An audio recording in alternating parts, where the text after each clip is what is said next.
Student, this is Pankaj Dhiman, faculty member of SPS Law College, Shri Ganganagar. We are going to start next topic of the code of wages. That is various mode of payment of wages and how the wages period is fixed. तो ये दोनों चीज़ों हम यहाँ पे study करेंगे कि modes क्या हैं पेमेंट ऑफ वेजेस के, और वेजेस पीरियड जो है कैसे फिक्स किया जाता है. तो various modes of payment of wages हैं. तो modes of payment of wages have been mentioned in the section 15 of the wages code 2019. According to this, wages may be paid in the following manner. तो इन तरीक़ों से जो है wages जो पे की जा सकती है, in coin, in currency notes, by cheque, by depositing it into the bank account of the worker, electronically भी जो है आज का जो सिस्टम है उसके थ्रू भी पे जो की जा सकती है. तो ये सारे सेक्शन 15 में तरीके बता रखे हैं. The appropriate government may by the notification specify the payment of wages by employer in the industry और establishment by may be made only to the bank account of the employee. Appropriate government जो है bye the notification चाहे तो ये direction दे सकती है, specify कर सकती है कि पेमेंट ऑफ वेजेस जो है एम्प्लॉयर जो है एम्प्लॉय की हमेशा बैंक अकाउंट में ही डाले, बाय चेक या डिपॉजिटिंग कैश. इस तरीके से भी पेमेंट जो है करने का प्रोविज़न जो है प्रिपेयर्ड गवर्नमेंट कर सकती है, उसके पास ये पावर है. The manner of payment was mentioned in the section 6 of the payment of wages act 1936. According to wages could be paid. तो जो हमारे पास इससे पहले एक्ट था पेमेंट ऑफ वेजेस एक्ट 1936, इसके सेक्शन 6 के अकॉर्डिंग या तो क्वाइन में या करेंसी नोट्स में ही जो है पेमेंट की जा सकती है. लेकिन बाद में एक और अमेंडमेंट हुई थी payment of wages amendment act 2017 के अकॉर्डिंग, और ये मेथड जो है बताए गए थे जिसमें क्वाइन, करेंसी, चेक और deposit of bank account of the employee जो है पेमेंट की जा सकती है. LRA Nath vs State of Maharashtra, it was held the wages may be paid in money only, not on the manner. तो आपको ये केस याद रखना है, इसमें साफ बोला था कि जो पेमेंट होगी वो सिर्फ मनी में पे की जाएगी और कोई किसी भी तरीके से जो है पे नहीं की जा सकती. इसमें बदले में कोई बार्टर या कुछ अनदर चीज़ जो है नहीं हो सकती, एक्सचेंज जो है कुछ नहीं हो सकता. सेकंड आपके पास फिक्सेशन ऑफ वेजेस कैसे होगा. तो सेक्शन 16 जो है इसके बारे में प्रोविज़न करता है, made about the fixing the wages period.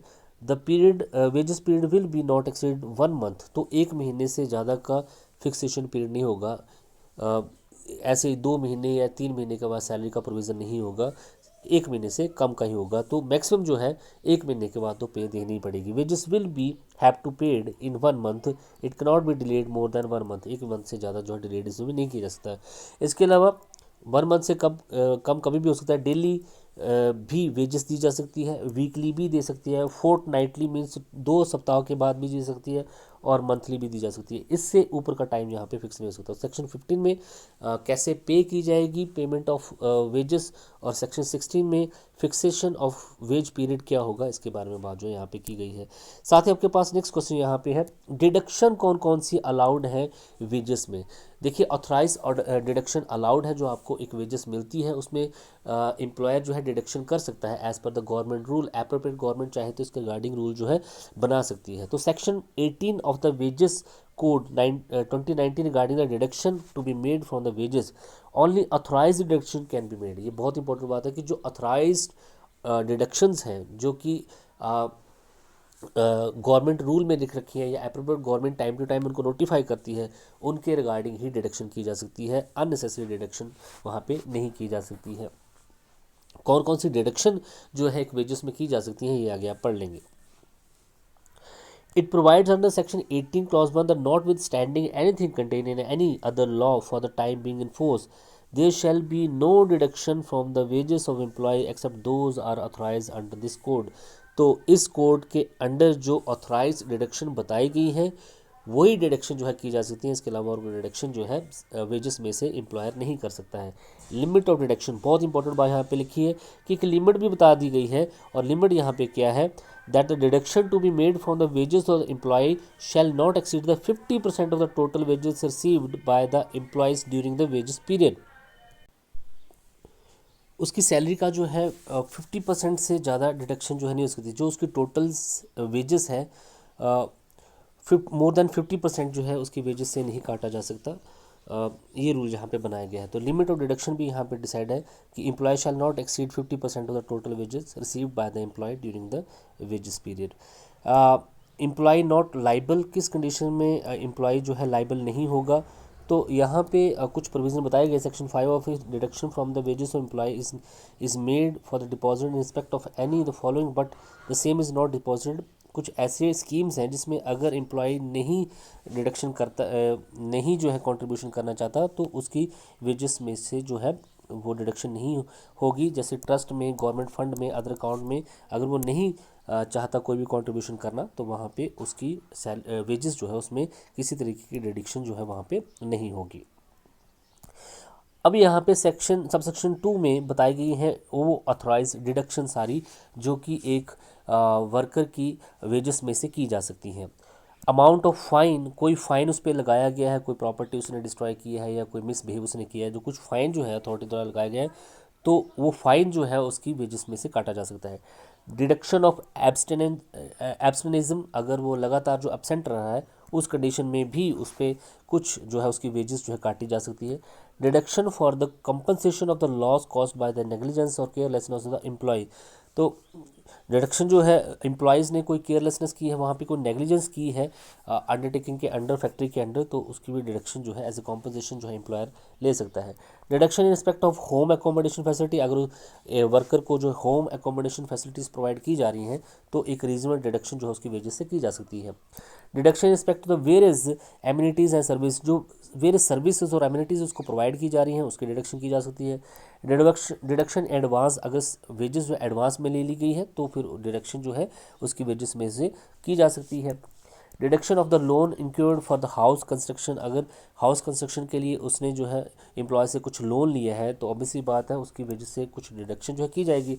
Central government, state government tax की डिडक्शन जो है वो तो हो ही जाएगी, जो भी टैक्स अगर उसके बनते हैं उसके वर्कर एम्प्लॉयज़ की वेजेस जो है टैक्सेबल लिमिट से क्रॉस करती है तो जो भी सेंट्रल गवर्नमेंट, स्टेट गवर्नमेंट के टैक्सेस होंगे उसमें डिडक्शन जो उसकी वेजेस में से कर ली जाएगी।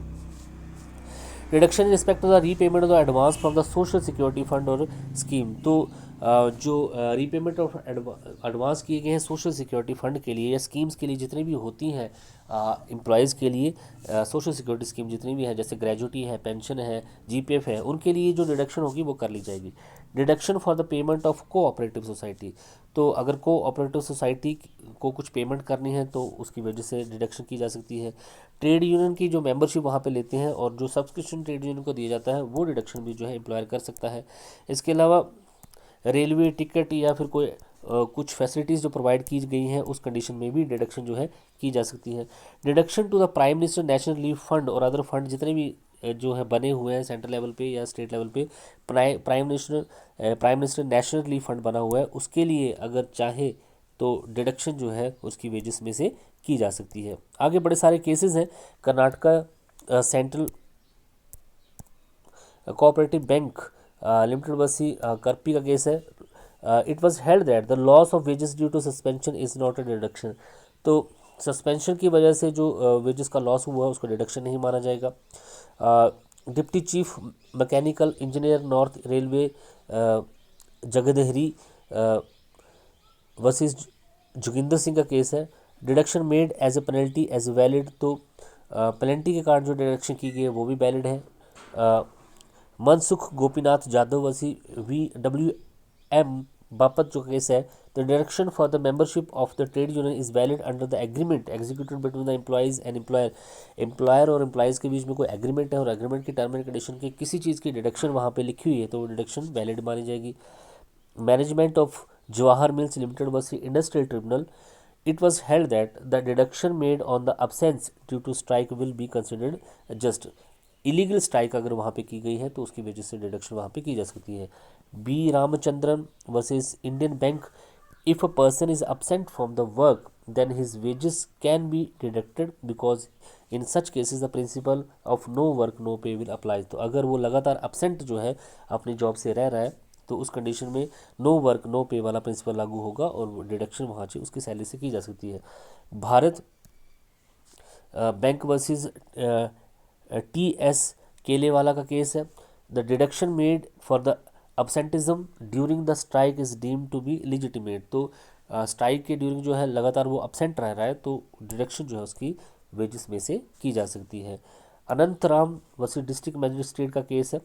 absence is the in respect deduction should be voluntary, अगर आप चाहें तो अब्सेंट के लिए उसकी डिडक्शन कर सकते हैं, अगर आप चाहें तो नहीं भी कर सकते हैं, ये वॉलेंट्री एक्ट माना गया है। कोठारी लिमिटेड बसी अपीलेट अथॉरिटी का केस है, वेजेस के not be deducted for the absenteeism if employees are stopped from coming to work during the Andhra बंद। तो वेजेस नहीं काटी जा सकती है, वो आना तो चाहता है इंडस्ट्री में, लेकिन ड्यू टू सम स्टॉपेज हो जाती है, जैसे कोई आंध्रा बंद था, सारा शहर जो बंद था और वो नहीं आ पाया फैक्ट्री में, तो ये अब्सेंटिज्म नहीं माना जाएगा और सैलरी वहाँ से डिडक्ट नहीं होगी। इस तरीके से बड़े सारे केस लॉ यहाँ पे दिए हुए हैं, आप जो मर्जी चाहे या केस चाहे, जितने मर्जी चाहे केस जो है आप यहाँ पे देख सकते हैं। तो यहाँ पे आपने जो है समझा कि डिडक्शन जो है वो क्या है और किस कंडीशन में डिडक्शन जो है वेजेस ऑफ द एम्प्लॉयज़ से की जा सकती है। Thank you so much.